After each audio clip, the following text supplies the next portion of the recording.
The one that's got that John doesn't go back. Somebody got 766? No.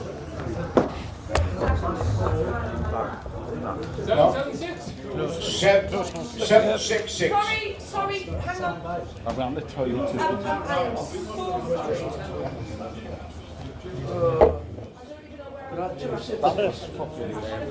Seven, six, anybody? They would have won 2-0 one of the chances. Lost that ticket. That's it, right? That might well be us, you know, but I've lost them. Well, might well be me if I'd bought the ticket, but I hadn't. They would have just thrown another one out. There's nobody claiming it. What's the number? Quick as you like. See, I say, but hurry up. We'll have to order breakfast if you don't have your envelope. No, I don't think that's, it might well be us, you know, but I don't. Well, we can't stay here too long. We haven't got an extension to the licence. No, it's all right, it's not us. That was worth waiting. Oh, wait, no, wait.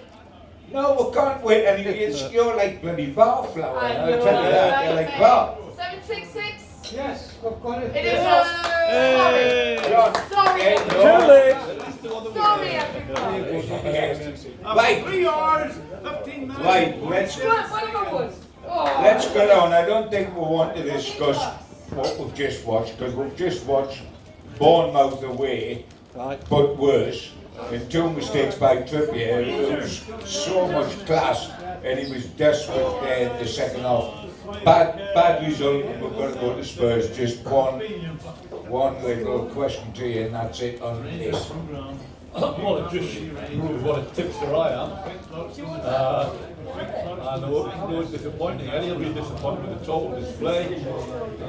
But in the Premier League, you can't make mistakes like that. You know? In the world, it meant to be the first 2. Trippier of anybody, I mean, he's been outstanding, you know. There were 2 glaring errors. They missed a couple of chances in the second half. They did better in the second half, missed a couple of good chances. And then literally gave them the 2 goals. It's a mountain to climb going to Spurs now, because we've now lost 4 away games this season. We only lost 3, and it's not Christmas. We only lost 3 all last season. Yeah, it could be worse. It could be Nottingham Forest. Well, you're the only bugger that could bring that up, Frank, but it has consoled me. I must admit it has. Anyway, to hell with that, we don't care. We're talking about the old Newcastle night and the wonderful days that we did have. My memory looking back, Frank, was that Joe Harvey, in his time as manager, and he was the last manager to win a major trophy, and you know, everybody goes on, and rightly so, about Kevin Keegan and about Bobby Robson, who did magnificent Champions League football, 2nd top of the Premier League and 3rd top of the Premier League, but the last guy to win something was Joe Harvey. And looking back at Joe, for me, he built 3 Newcastle sides in his time there, the 2nd Division champions of 1965, the first cup, obviously, of 69, and the FA Cup final of 74. And you played in all 3 of them, Frank. Yes. I mean, special memories, and perhaps you didn't realise at the time. They would still be talking after all this time and saying, certainly we haven't won anything since the first cup. Lovely. No, you didn't expect that. You certainly expected club of Newcastle's stature to win something. But they've had some good times with Kevin and Bobby. Yes, yeah. Champions League football is very, very difficult to actually go and win something. It's not that easy.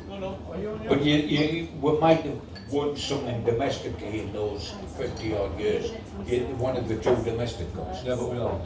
Yes, precisely. Yeah. But I mean, when you look back, Frank, perhaps a difficult question, or perhaps a dead easy one.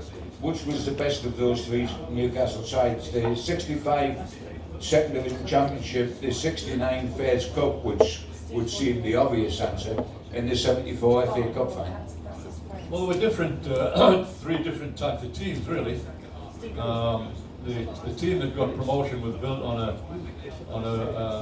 half-back line of Anderson, McGrath, Eiley.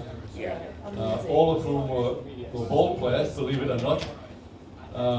The way that John McGrath played when he went to Southampton, if you try and tell people that when he came to Newcastle, he was a ball-playing centre-half. And he was. They don't believe you, like, you know. Correct. They think, well, whose balls was he playing with? Like, you know? Yes. But he was. And Stan and Jim Eiley didn't have a tackle amongst them, like, you know. No, they didn't. They didn't. So They didn't have too many friendly words amongst them. No, either, well, did Jim, yeah. Well, listen, you don't have to be friends with everybody Correct. in a football team that you play with. It doesn't matter really. All this crap about, oh, we all go out together and we're all the best of pals. That's not necessary. It's about what happens on the day of the game when you stood in the tunnel and you look down the line of the players that you're with and you think, I'm all right with these lads. Like, I mean, Wyn Davis and I were never close, like, never close friends. I'd never socialised with Wyn, you know, ever. No. But I tell you what, when I'm standing in the team, lined up to go out to play, and Wyn's there, I'm absolutely delighted he's there because I know that he'll go and he'll put his head and everything in a way to try and win a game. And that's what team spirit's about. Yeah, I mean, a lot of people said, Frank, that if there was something wrong with Wyn, and there's, I guess, something wrong with every single player, virtually. Oh, nobody's perfect. No. Correct, absolutely. They said he wouldn't score enough goals, certainly domestically. He scored a few in Europe, but certainly domestically, perhaps didn't score enough goals. But certainly in Europe, he terrified defences, didn't he? Yeah, but he was a key player for us, even domestically, you know. I mean, he was a great help to Brian Robson. Yes. Obviously, who scored a lot of goals. Pile of goals. And he was absolutely key to how we played. That particular team that won the first cup played in a very direct style. We had a very, very solid, good back four defensively. We had two midfield players, neither of whom you would call them to be particularly creative, Tommy and Benny, but they could run all day. We had two wingers, Jimmy and Jackie, and Wyn and Brian. And the way we played was very basic and very simple. We could get out wide to the wingers, or we could hit Wyn in the air early and push up and play from there. So he was a key to us, domestically as well. But obviously he was a real threat in Europe, because it was something different. And they couldn't handle people in the air so well, could they? No. I mean, And he was brave as a lion. Oh, absolutely. I mean, the interesting thing we're saying, I'm just thinking aloud as we're speaking, we're looking at the 69 side. If you then fast forward to 74, Malcolm MacDonald was centre forward after a big win, and we live on number 9 legends up here, as you well know. And they were very different sorts of centre forwards, weren't they? Oh yeah, Malcolm was his pace and his power. Yes, yes. A bit lazy. Yep. But he benefited greatly playing alongside John Tudor. John was a real workhorse, but Malcolm could guarantee you 30 goals a season. I mean, the three of us used to go for lunch most days after training. Back in the day, in those days, the club didn't provide food for you. That was all. You know, you had to go and fend for yourself. So we'd go down to the milkmaid in town and have a bit of lunch. And John and I would spend hours trying to persuade Malcolm that, you know, if you ran about a bit more, if you worked a bit harder, we'd be a better team. Like, and at the end of it all, Malcolm would say, "Put your 30 goals on the table." Yeah, He's right. And it's a killer answer. He's right, because he could, those 3 years I played, he guaranteed 30 goals a season. And then it taught me a lesson like that I took into management when I had to handle a player called Stan Collymore. Oh yes. It was a real maverick to handle. That you can't treat everybody the same. These people who say you've got to treat everybody the same, it's bollocks, like, Yes. you know. Yeah. Sometimes if you've got somebody special in your team, you've got to make allowances for them. You've got to make sure that the other players are prepared to accept that. But it's no good with saying to Malcolm, run your bollocks off and work hard, like, and he comes up with 15 goals. Yes. Yes. So it's about a balance. But Malcolm was a real finisher, top striker. No doubt about that. Yeah. I mean, when you look back on the memories of what for us was our greatest moment, winning a European trophy, the first cup, you went on and won an even bigger European trophy when you went to Cloughie and won the European Cup.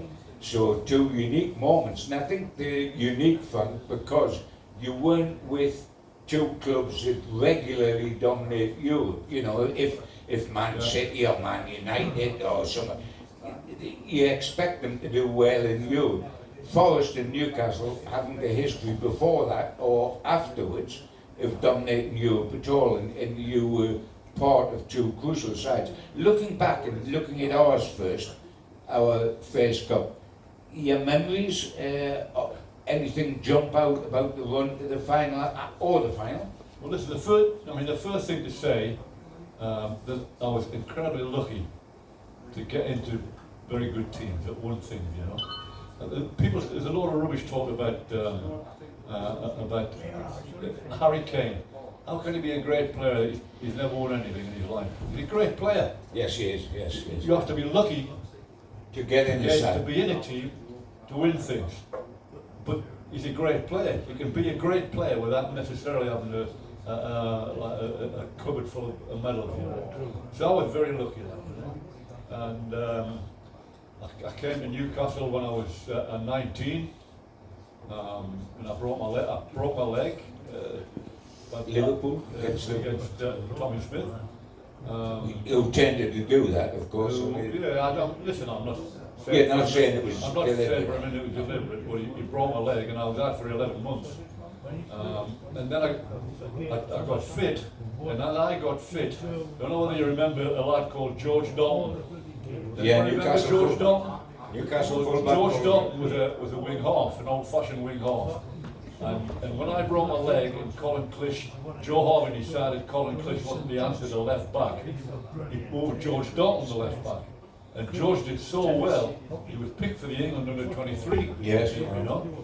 By the time I was fit, George had been injured and never played again. Amazing. Never played again.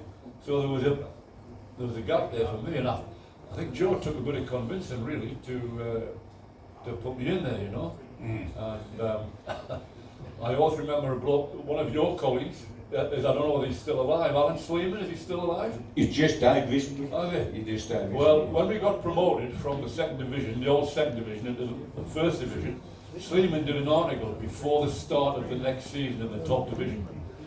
And he went through all the players and he said,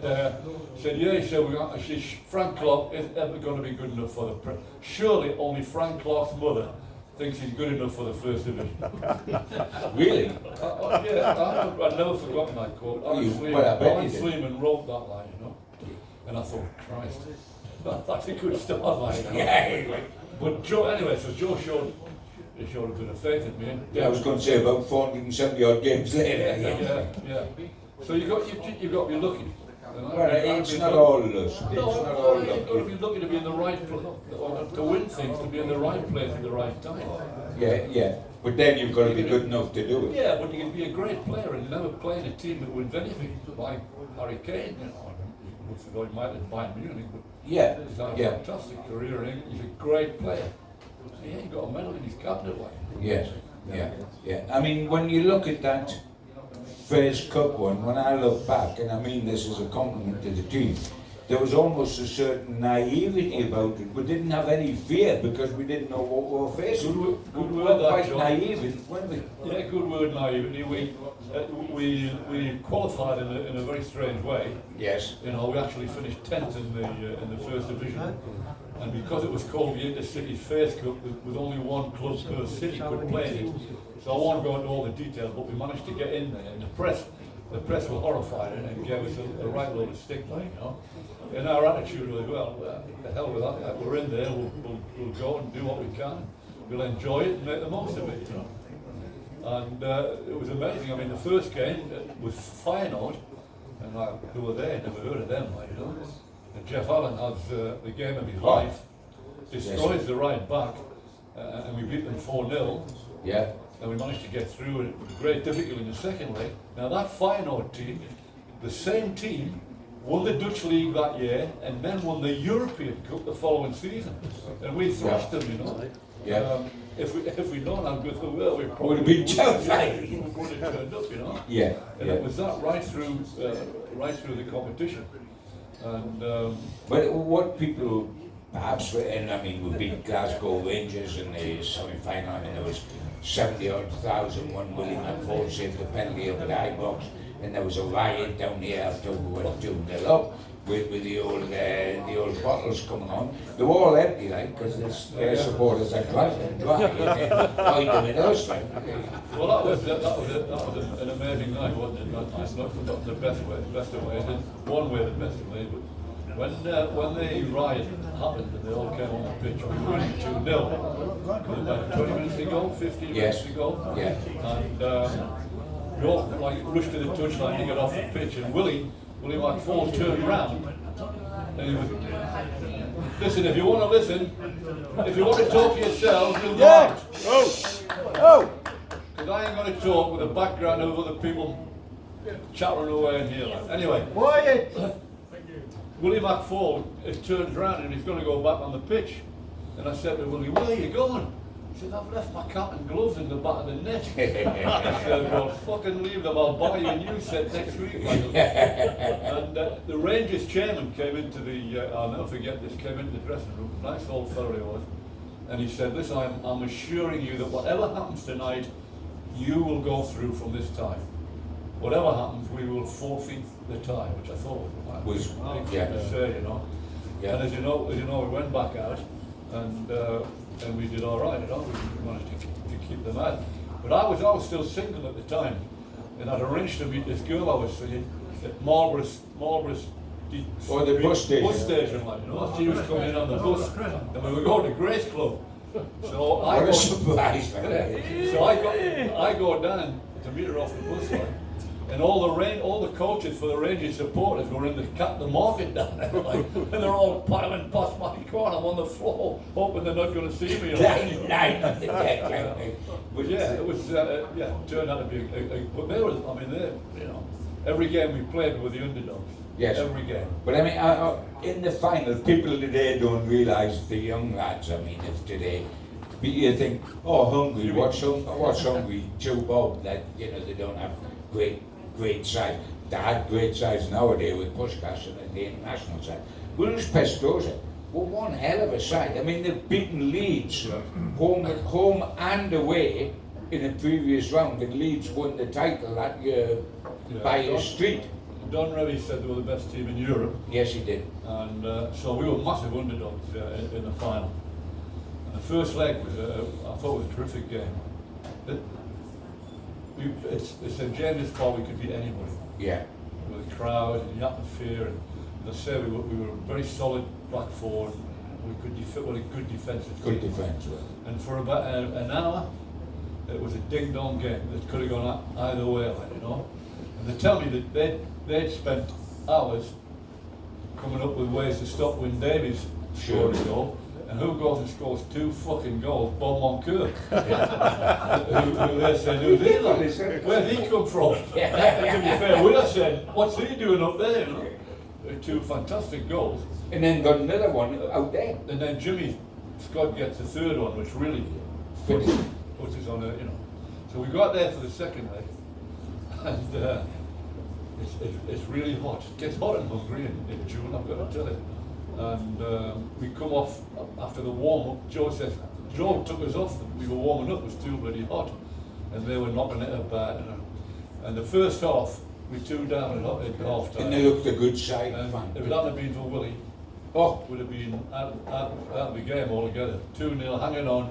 We all sitting in the dressing room, heads on the floor, and Joe comes in, flag in his mouth, and what's the matter with you? Get your heads up. What's wrong? What's wrong? He said, all you got to do is get a goal. And Bob says to him, get a goal. We can't get a fucking kick, Gaffer. And he was right. I mean, Joe was never a great tactician, but he had a knack for saying the right thing. Because we went out, and within 2 minutes, Bob scored again. And you could see them just you could see them going, not him again, like, you know. And the second half was a double. We finished up actually winning the game and winning 6-2 on aggregate against the best team in Europe. Yeah, and they really were. I mean, apart from what Revie said, I remember Jock Steen saying exactly the same thing, and Shankly saying, no, these are the side. They are the side. Because Hungary and that were at the end of a great era with Puskás, and they'd beaten England at Wembley 6 or whatever. They were fabulous. But I mean, you look at the 74, fast forwarding to the third side that was built by Joe. We got through every round away from home because we won 4-3 at home to Forest and had a replay because of the crowd. And we eventually got through with Everton. And of course the semi-final, Burnley was an away ground. We got to every round away from home. I think we drew at home with Scunthorpe and sides like that. Yeah, we had a good habit of that. Drawn at home, and second and third division team. Yeah. And then we won away. And Supermax scored in every round away. But then we got to the final with Liverpool, and that was a bit of a disaster. It was a disaster. Listen, Liverpool were a very good team then. And had we prepared in the right way for it, they might still have beaten us. But we were crap on the day. Yeah. No other word for it. That wasn't a surprise to me. Because we prepared for 6 weeks to play like that. Don't know whether you remember, but from winning the semi-final, we never won another game in the league. No, we didn't. We played 5-6 games. Yeah. And people had just hung their boots up, like waiting for the final. And then the week leading up to the final, I still can't believe what Joe and Keith Birkinshaw allowed to happen, like, you know, because Keith Birkinshaw, I had the utmost respect for Keith. I thought he was a terrific coach. I like Joe as a manager. By then he's going to be getting a little bit soft. He used to be a real sergeant major, but he used to let people get away with things. We went down to London, Selsdon Park. Selsdon Park Hotel, which was the right thing to do on the Monday. We had to get out of Newcastle because you can imagine it was hard. Yes. People trying to get tickets and this, that, and that. But if you take, especially in those days, you take a group of footballers away, you've got to fill the time in. Yeah, yeah. Because if you don't fill the time in, they'll do something to fill the time in. And that's what happened. And I'm not going to name names, but some of them spent more time up in London Then they did, yes. than they did in the hotel. We didn't have a training pitch. For some reason, nobody thought about a training pitch. There was a bit of grass outside the front of the hotel, and it was like that. So if you had That's one leg absolutely shorter than the other, you're all right. And That was our that's what training we trained on. And I couldn't believe it. So I wasn't surprised at the way that we played. As I say, we might still have lost if we'd done everything right. But it was bitterly disappointing to me. Yeah. I mean, 457 appearances for us, Frank, which is in the top half dozen ever in 130 years history. It's as good as that, and that's the number of appearances, Frank, who had a broken leg before he come through altogether for 9 months, taken out of all that. It's a fabulous, fabulous record. And you were there to defend, and Malcolm MacDonald's always said the best defender he's ever played with in the whole of his career, with Arsenal, Newcastle and England, was this guy, which is a hell of a good compliment, because there were 3 decent teams, Newcastle, Arsenal and England. So that was a huge compliment. He wasn't there to score goals, he was there to stop goals, but 2 for Newcastle. I forgot about that, I must admit, early on, Yeah, when I most was people talking have to you. actually. I forgot about the Texaco Cup, but I remember the League Cup ever so well, because setting the scene, and I'm going to ask Frank about it obviously, we were something like 4 or 5 goals up when Frank went down and wellied this one in, and then went on a lap of honour, but yeah, I think he was trying to get away from the rest of the team. They were chasing him to hoist him on their shoulders. And Morris Centers, I think, was the manager, Doncaster, yeah. who turned round and said to his bench, he said, "What the fuck's going on? It's a 6th fucking goal." And the whole crowd was up and erupting. Was that embarrassing, really? Yeah, it was up and erupting.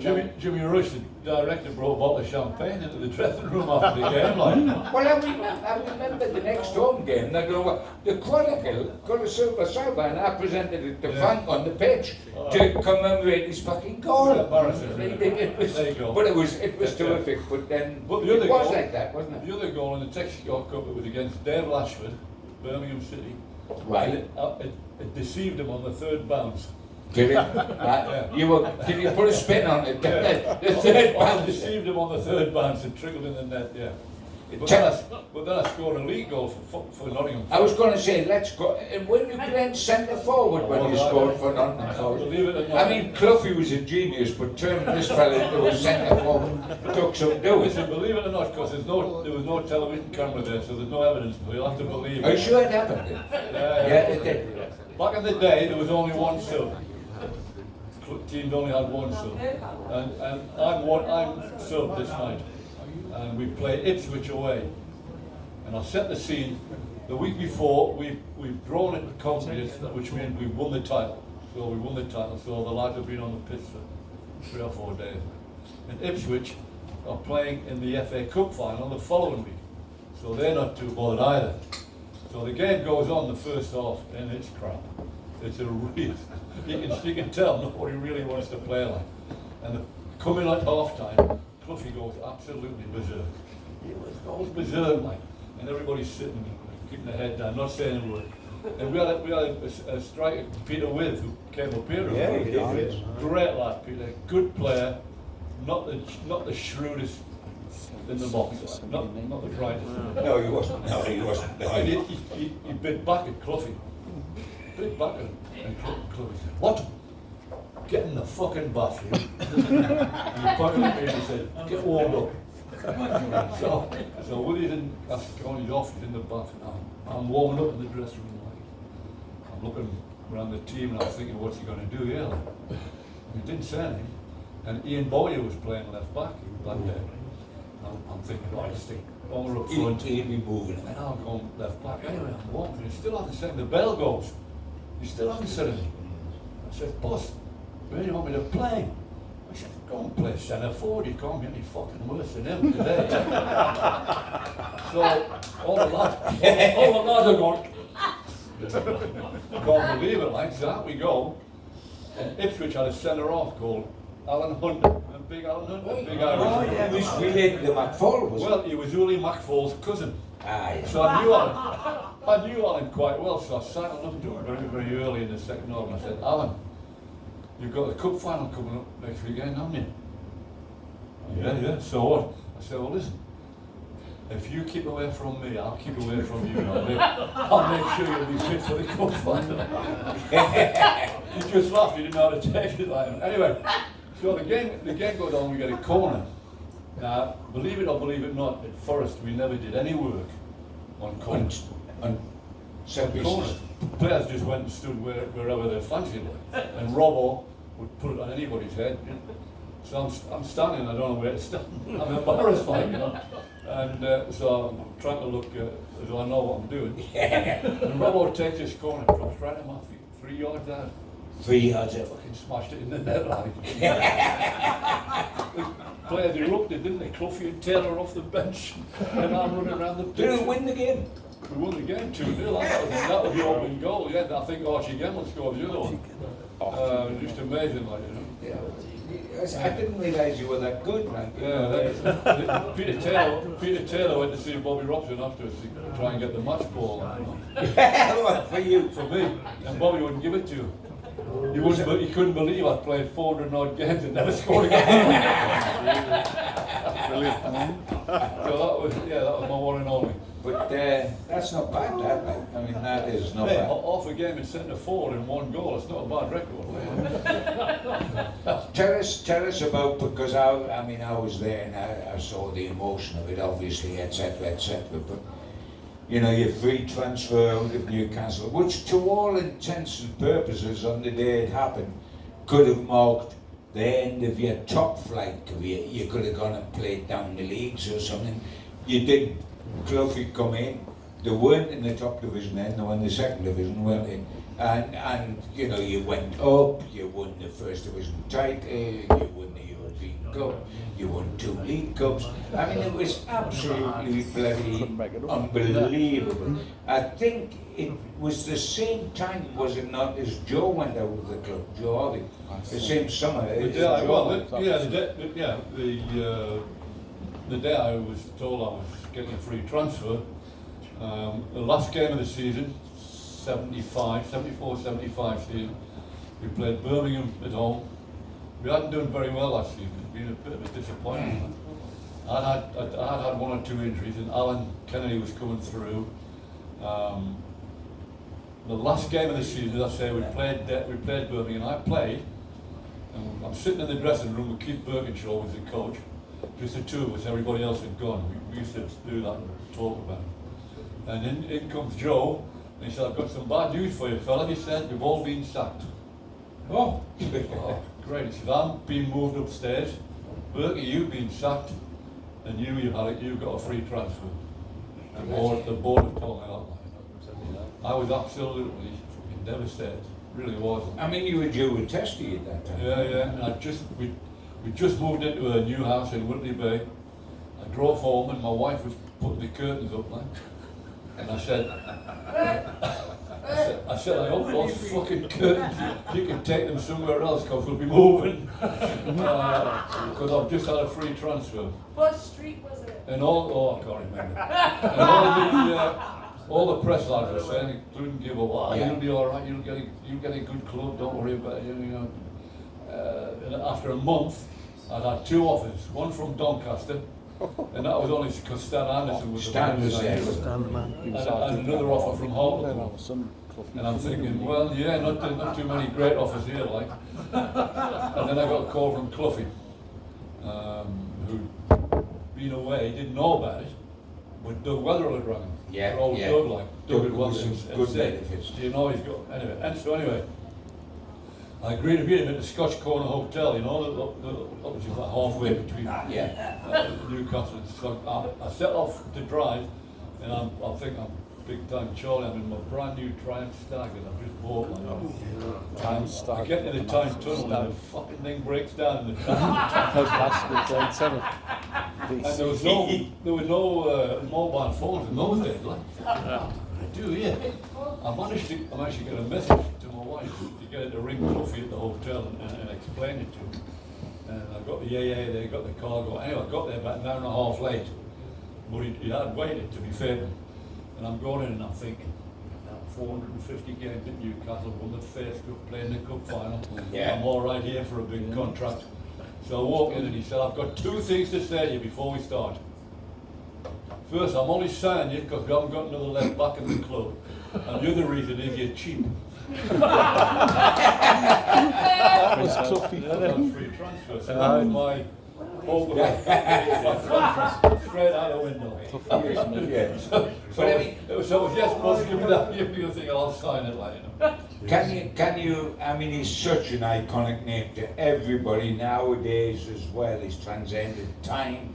He was such a one-off-the-wall type of manager, not your traditional type of manager, and yet hugely successful. I mean, what he achieved at Forest and at Derby. Yeah. I mean, he was phenomenal, but he was very different.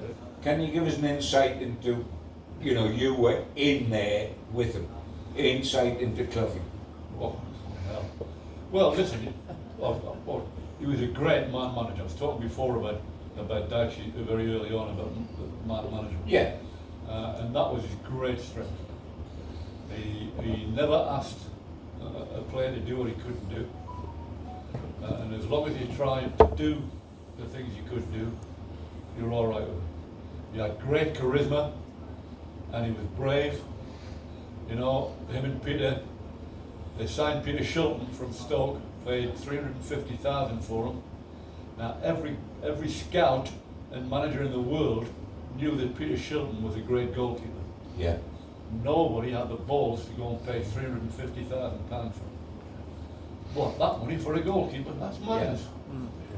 He was the first Shilton was £1 million magnificent. for Francis. Yeah, and then for Trevor, yeah. Shilton was magnificent. Yeah. So, but he had a great memory for detail. When I first went down there, Cassius Clay, Muhammad Ali, I think he changed his name, was in his prime then, you know. And I remember seeing an interview with him, and the interviewer said, now that you're getting on a bit, do you work a bit less, like you're not trained as hard? And Ali said, no, I train even harder now, and I'm getting older, I'm going to train more. So I'm thinking, if it's good enough for him, It'll do for you. I'll have a bit of that. Like, so I go with Fluffy. And the pre-season was really hard, but once the season started, we didn't train hard at all. Like, sometimes you'd go in on a Monday expecting to train, and he'd say, we're going on the bus to Scarborough for the day, lads. and off we'd go to Scarborough. And then when we got to Scarborough, we realised Taylor had a flat in Scarborough. He had a load of furniture in the back of the fucking bus that we had to take it into his flat. So we would do things like that, you know. So anyway, let me finish the story. So you get a lot of time off, so I'm thinking I better, if I played on a Saturday, I didn't like to not train until Tuesday or Wednesday. I wanted to do a little bit. So I used to go out running on the roads around where I live. Nothing too much, just get my legs going and that. So I'm doing this one day, and a supporter must have seen me doing it, like, and he wrote a letter to the local paper, the Post, and he put in this letter, what a wonderful pro we've signed from Newcastle United, Frank Clark, trains on his day off and that. And I'm thinking, that'll do me, like. Next day I go into training. Hey, you, if I hear of you fucking training again on the day off, I'll fine you 2 weeks' wages.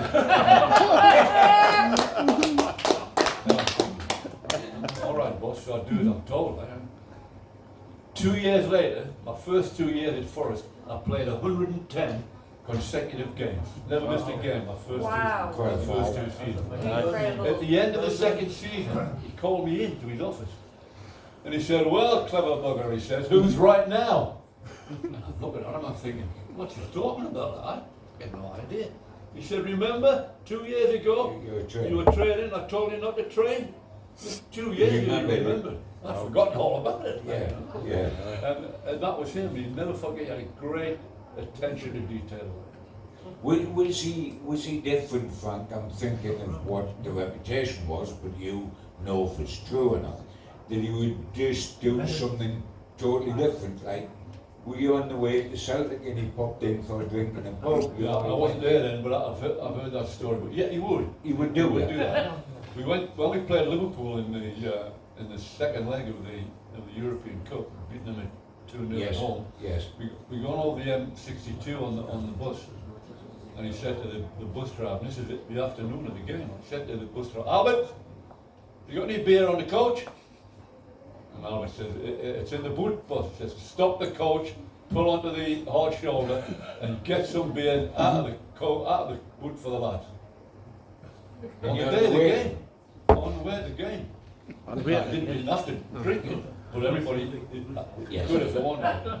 Yeah. And then I remember the night when we played Southampton in the League Cup final, we were red hot favourites by then. Of course. And we used to go down and when we played in London, stay at this West Lodge Park, this hotel, on a Friday, you know, have a meal in the Italian in Nottingham and then drive down there. So we get down there at 9 o'clock, all the lads off the coach, upstairs into the rooms, go to bed. Jimmy Gordon comes up and gets everybody out of bed. The gaffer wants to see you all in the lounge. Archie Gemmell is formed because he likes to get to bed early like that. So we go downstairs and he locks the door of the lounge like, and he's got 2 crates of champagne in there. He says, you're not going to bed till you've drunk it all, like, you know. I had a couple of glasses. I mean, him and Taylor just regaled us for about 2 hours. It was a funny story of their career, their time at Hartlepool and all that sort of thing. And anyway, so when we go to play the game, in the first half we were crap. Anyway, we ended up winning the game.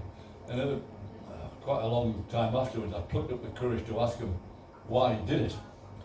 And he said, we were watching you all when you got off the bus, and you all looked so tense. We thought, we've got to do something. We've got to do something to relax him. And that was, one of his things was, you wanted relaxed before a game. Before a game in the dressing room, there was none of this, come on, we're going to do this like they do now, and we've got to be getting everybody wired up and jumping about. None of that. We used to come in and say, sit down. He would get a ball, put his foot on it and said, this is a ball. When you get it, treat it like it's something special. And that'll be it. He was obsessed with it. He didn't think you could perform properly if you weren't relaxed. Yeah, yeah. He was a master I mean, of that. the interesting thing was that in those days it happened a lot that the manager wasn't, you know, you look at Eddie Howe now and he wants to put his imprint on training, etc., etc., etc. And I'm not trying for 1 second to compare Joe Harvey with Brian Clough, but where there was a similarity, neither were coaches, neither were in-depth tacticians. There weren't coaches actually on the training pitch. No, that's what I mean. Cluffy would say that he was coaching every time he opened his mouth.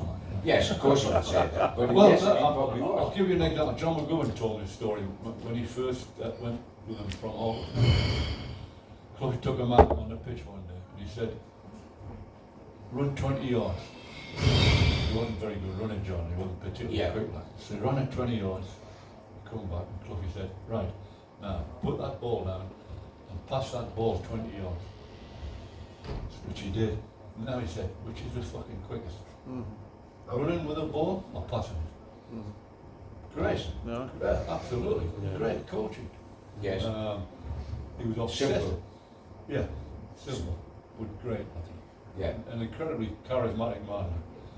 I don't know if you've seen any of his TV interviews, but a lot of people, and I'm doing it now, he's asking me questions, I'm looking at him, I should be looking at you. When people are interviewed by somebody on television like this, Yeah, they look at the individual. you look at the interviewer, not him. You would look right down the camera, and the people knew he was talking to them. You know? And Could he have managed England? well, I might have started World War III, Yes. He did it Leeds, didn't he? but who knows? Who knows? It would be difficult to say. But that was what every fan wanted. If we can, before we finish, Ron, you've got quite a unique record at Nottingham Forest. Not only did you win all these things and ending up, your last game was the European Cup final, wasn't it? Yeah. Well, as a player, which is a hell of a way going out by winning that trophy. But you then went on to manage Nottingham Forest, you went on to be chairman of Nottingham Forest, you went on to be ambassador of Nottingham Forest. You've had a job, every job that's going there of any significance, you've had. How, when you look back on it, how incredible is that? Going from playing for them late in your career, although it was still the pinnacle of your career to come, to actually being chairman as well as manager. Well, yeah, I mean, I don't really look back too much on that guy. What is interesting is that most of the jobs that I got afterwards were sort of given in a quite a strange way. I mean, I'll tell you a story. When I got the job as a manager, I was working at Leighton Orient. Yes. And I'd been there for 12 years. And by that time, I was managing director of Leighton Orient. I brought in a head coach who ran the team, and I ran the whole club. And I enjoyed doing that, you know, and I'd given up any kind of desire to be a top manager. And Cluffy left. And I got a phone call from Fred Richard, who was the chairman of Forest at the time. And I knew Fred, because Fred was on the board when I was a player here. And he said, "Hi Frank, how are you?" I said, "Hello Fred, oh, yeah, you okay?"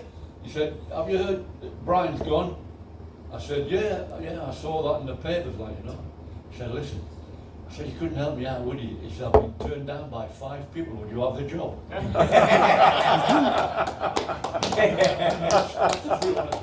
I said, "Well, thanks for that hopeful confidence. I'd love to come," you know.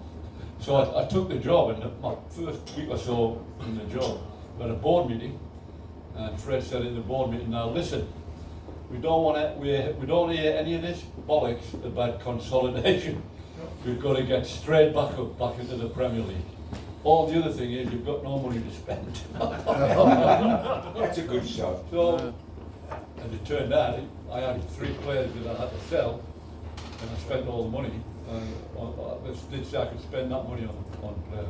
Yeah. And then when I got the chairman's job, Nigel Dackey was the chairman and the owner, and the team were really struggling. And he'd appointed Steve McLaren as manager, and Steve was hopeless. Get away. We wouldn't have known that. They're near the bottom of the league, and Nigel was getting the whole stick from the fans on Twitter on social media. And he wanted out. He wanted out, yeah. And then he rang me and said, would you come as a consultant? And I thought, fancy a consultant, because when you're a consultant, you go in, you're consulted, and then you fuck off, and if it goes wrong, you're not there. So I thought, that'll do for me. Like. So I'm preparing myself for this. I get another phone call from him. He said, the bloke I had earmarked to be chairman bottled it out. He doesn't think he can do it. Would you be the chairman? Another vote of confidence. So I became the chairman, and it was a struggle because he tragically died. I became chairman in October, and he was financing the club. Then I'm talking about a long time ago, to the tune of £2 million a month. Out of his own money. Out of his own money. That was the only way they could survive. pay the bill. And he died suddenly in February training on a treadmill at home. Boom, gone. And the solicitors acting for the family wanted out. Yes. We thought we had a cast iron system in place, certainly to get us to the end of the season, where every month the finance director would ring up the bloke down there and £2 million would come to Forest. Oh, that ended. Wasn't like that. Like. So yeah, it was a nightmare. This bloke used to come up, this solicitor used to come up, and we used to talk to him. And I try and explain to him, look, we need the money. You've got to keep the club solvent to the end of the season if you want to sell it. Of course. You know, if it's not solvent, then it goes administration. It'll go for nothing like that. Yeah. And he would come up and he would agree. He would get on the train back to St Pancras. By the time he got off the fucking train, he'd changed his mind. And we had a nightmare, a real difficult time. But it was interesting. But you have a great history. Yeah. A great history.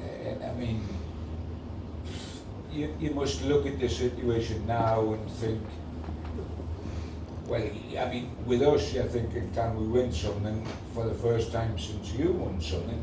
With Forest, you're thinking, can they stay up at the moment? Yeah. They're in a bad place at the minute. They've brought some better players in this summer, but somehow it's not gelling, and we're in trouble. We're only not in trouble at the moment because the 3 teams at the bottom are rubbish, or worse than us. Yes. You've seen Everton tonight. Everton are better than us. Yeah. They beat you last week, didn't they? Yeah, they beat us last week, and they were better than us on the day. So it's Steve's under pressure. There's no doubt about that. Yeah. Ladies and gentlemen, Can't I tell the George Best story? oh, Yeah. I love George Best. Absolutely. See, I mean, he's useless. all he's got to do is say to me, who are the best players you ever played against? You know, give me a chance to. Well, I don't want to chin you up. You're a goal scorer, so you're on fucking goals. Okay. Bestie was one of them, and the other one was Pele. Not many people know I did play against Pele for Newcastle. Yes. In Hong Kong, when he was back to Santos, and he played him in a friendly in Hong Kong. You get his shirt? No. No. I've got a great picture of me tackling him though. The only time I got near to him in 90 minutes. No, 60 minutes because he came off. He scored a hat-trick and came off after an hour. Anyway, Bestie was a top player, George. I've got to tell you this story about Bestie. We played in London, Newcastle one day, and we were playing on a Saturday in London, and we were staying down because we were playing somewhere else in London on the Tuesday night. So we stayed down, and Joe was very, Joe said, you can go out Saturday night, lads, if you want. So me and Willie McFall think, wow, we'll go to Stringfellas and have a drink with Bestie. Willie was big pals with Bestie from the Northern Ireland. So in we go, yeah, that'll do. In we go into Springfield, and there's George. He's got his own table right opposite the ladies' toilet, and so we're there, we're having a drink and a good laugh, like. And then all of a sudden, out the ladies' toilet comes Mary Stanley from this world, absolutely looking fantastic. I'm single at the time, you know. Looking absolutely amazing, and she's walking right up to me, like, and looking at me, and I'm thinking,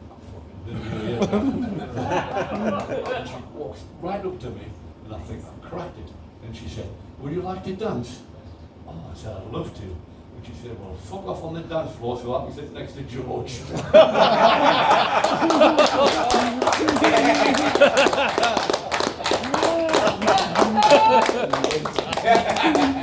And she was literally Miss World. She was.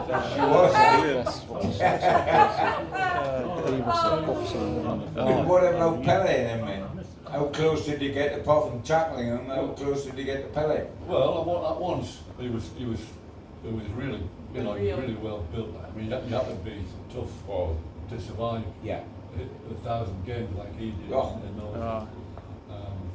But no, I mean, Santos used to go all over the world.